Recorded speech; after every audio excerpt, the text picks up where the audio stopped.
What's up, sports fans? My name is Ryan Kostrowski. This is Wisconsin Sports Talk. So you can see repping my Brewers shirt. I'm about to do an MLB DFS show on my other channel. So just getting ready to talk over the Brewers a little bit. I'm psyched for Brewers season. It's about to start. The Bucks take on the Rockets tonight. So it is a great time to be a Wisconsin sports fan, as long as we just don't even talk about what happened in the NCAA tournament. Obviously, not great showings by Marquette or Wisconsin, not in the slightest. But we got Milwaukee coming off a game away from the World Series. We got Milwaukee Bucks with the best record in the NBA, and we have plenty of reasons to be excited about the Green Bay Packers moving forward. Guys, before we get into it, though, if you're new to the station, if you want more videos talking about Packers, Bucks, and Brewers, click that subscribe button right there, boys and girls. Easiest way to get them.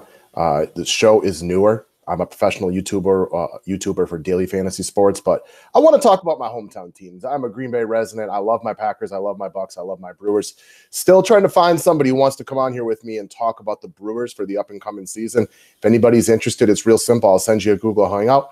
We'll just get on here and shoot the shit about the Milwaukee Brewers. We got plenty of reasons to be excited. But I want to go back to the Packers for a second and talk about, in my opinion, why you want Aaron Jones on your fantasy team moving forward. So he's going to go underappreciated. And I think the number one thing people, especially outside of Wisconsin, are going to lean on is the fact that he only has 214 carries, that he was utilized sparingly last year, that he was never given a real bell cow type of role. And I'm here to tell you that's about to change. You know what? Maybe he may not be a quote unquote bell cow like a Todd Gurley was earlier this year, like an Ezekiel Elliott was for good portions. Well, not good portions for all of his career, if we want to be honest about that. It's all about the new coaching system. Mike McCarthy was not a very good coach, in my opinion. Some of you may vary on that. I don't think he did a terrible job at the beginning, but the system grew stale. He abandoned the run way too quickly.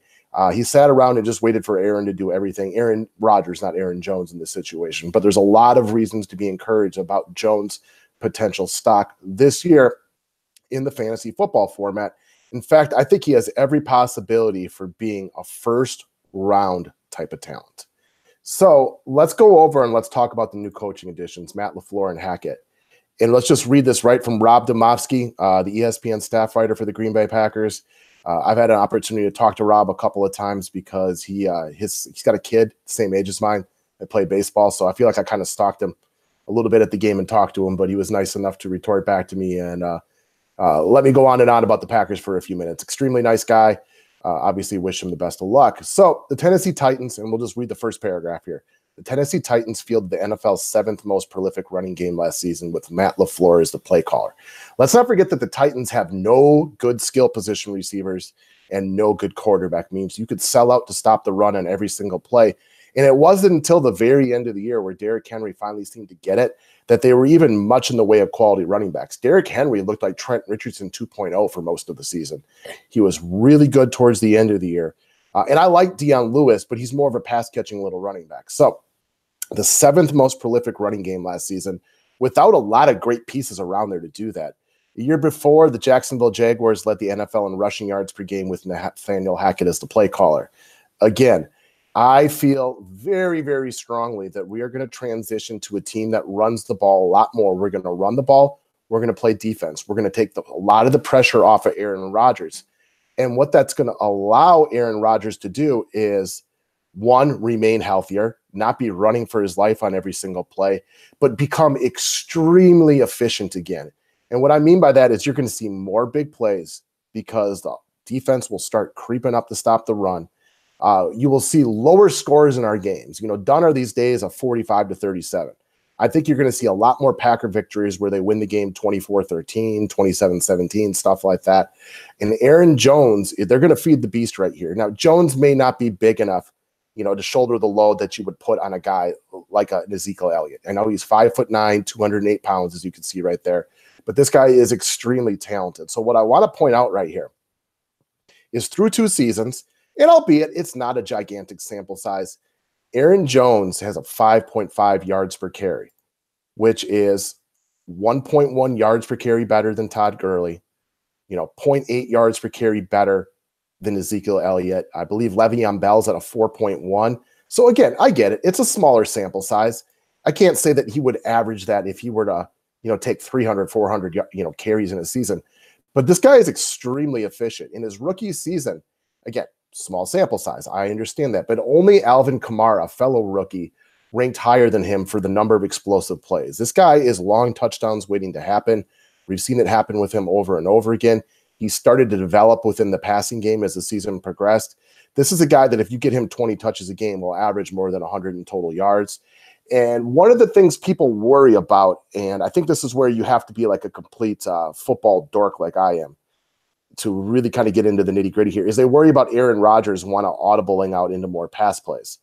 That was more of a byproduct of being stuck in a Mike McCarthy system. He would call bad plays, and he wanted to lean on Jamal Williams. And I get it. Jamal Williams is a better blocker than Aaron Jones. So if you plan to throw the ball 50 times a game like Mike McCarthy always wanted to do, then you are going to need Jamal Williams in there for blocking sometimes. I completely understand that. But I can guarantee, even though we will difference on some opinions, guys, there isn't a Packer fan listening to this that doesn't agree. Aaron Jones is just a flat-out, vastly superior runner of the football than Jamal Williams. And if we are going to run the ball and get those linebackers to creep up so we can be more efficient with our play action, you are going to see Aaron Jones with 20 touches a game, in my opinion. This is what they want to do. And if you want to look at a model of how this is going to work, let's go back to the New Orleans Saints. For, I believe, the 5 years prior to Alvin Kamara coming there, the New Orleans Saints only went to the playoffs once in those 5 years, if I'm correct. It was maybe once in 4 or 2 in 5, but I believe it was once in 5 years. Then they got the two-headed running back duel with Mark Ingram and Alvin Kamara, and what did they do? They started to play better defense because the defense wasn't on the field for 35 minutes a game. They were rested. They added a couple of pieces like we did most recently in free agency, and they started winning football games. The New Orleans Saints are a fluke play against the stupid Vikings. We all hate that one.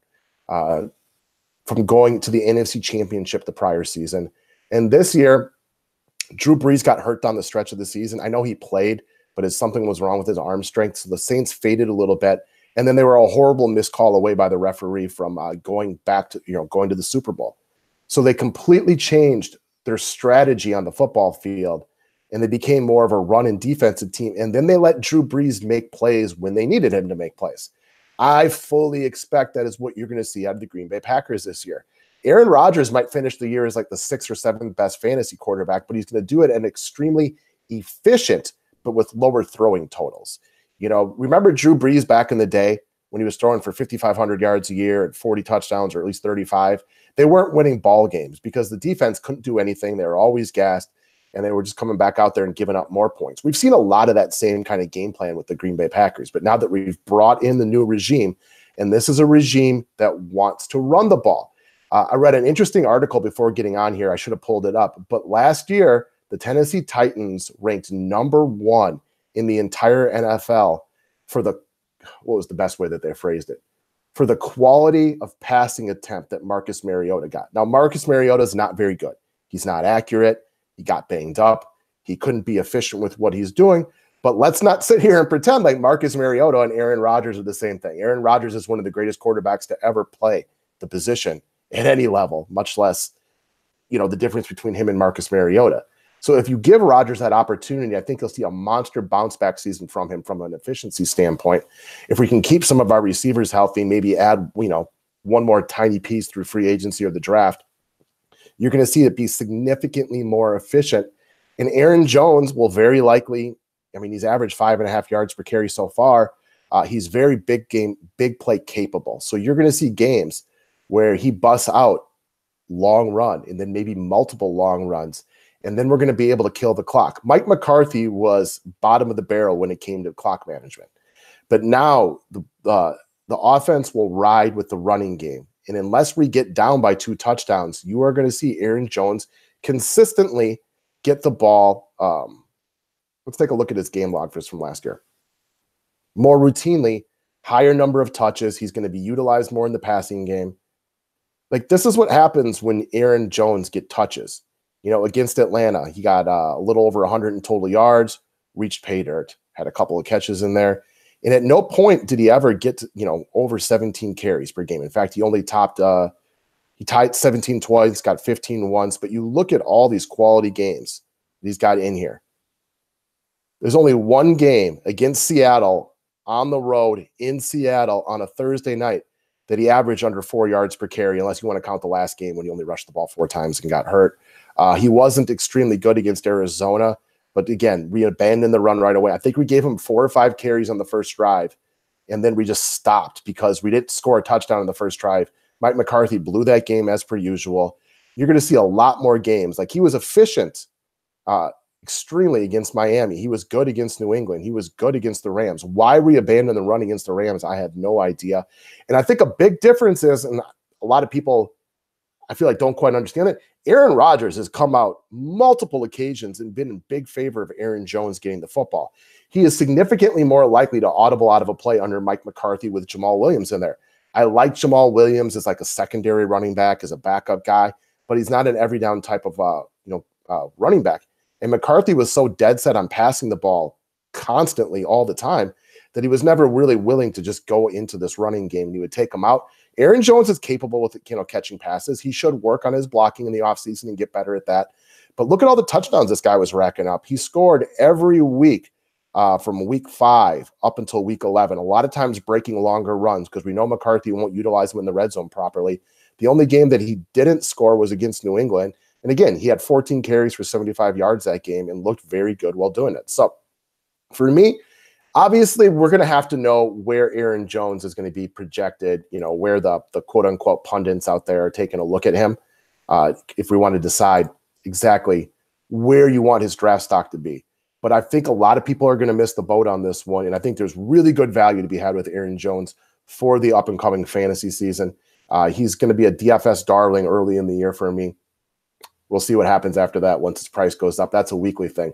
But I'm pretty sure, and I feel very confident in the fact that Aaron Jones is going to have a really big season next year under the new coaching staff. They're going to want to get him the ball. And what you're going to watch from Aaron Rodgers is a much more efficiency, but this is going to become more of an old school team. We're going to run the ball. We're going to play defense. And then we still have one of the greatest quarterbacks of all time to make plays when needed to. When it's 3rd and 6, when maybe we run it in first down, 4 yards, 2nd and 6, incompletion. You're going to watch Rodgers in better positions and be efficient with his time on there. So get yourself some Aaron Jones. He's not going to be a first-round guy, but you got first-round type of capabilities with him. And the Packers are going to score some points. And then we're going to run the clock out at the end of the game when we're winning a lot of these 27-17 type games. So he's going to be breaking runs at the end of the game too. And that's what happens a lot is you beat up the defense throughout the game and they get sick of trying to tackle you. Eventually, we've all watched this formula over and over again, maybe not with the Packers, but with other teams. At the end of the game, score is, we'll just say 23-13, as we mentioned. We got 4 minutes left. You run it, get a first down. Now they're selling out, trying to stop it. He hits that crease, bam. He goes from 80 yards and a touchdown to 160 yards and 2 touchdowns with breaking a big run at the end of the game, or 120 yards and 2 touchdowns, or whatever it might be. So you're going to get good fantasy value out of Aaron Jones this year. Get him on your roster, guys. All right, thanks a lot. Subscribe to the channel if you haven't already. The thumbs up is always appreciated. Let's bring on football season. Well, I guess let's bring on baseball season, as we got that coming up soon. But after that, I'm starting to get the football itch already. We got the draft coming a couple weeks out. We've pretty much run through free agency, but there's a couple moves left to make. I always need like those 2 months off after football season because it takes up a lot of time on the weekends. But like many of you, I am now itching to get it back. All right, guys, thanks a lot.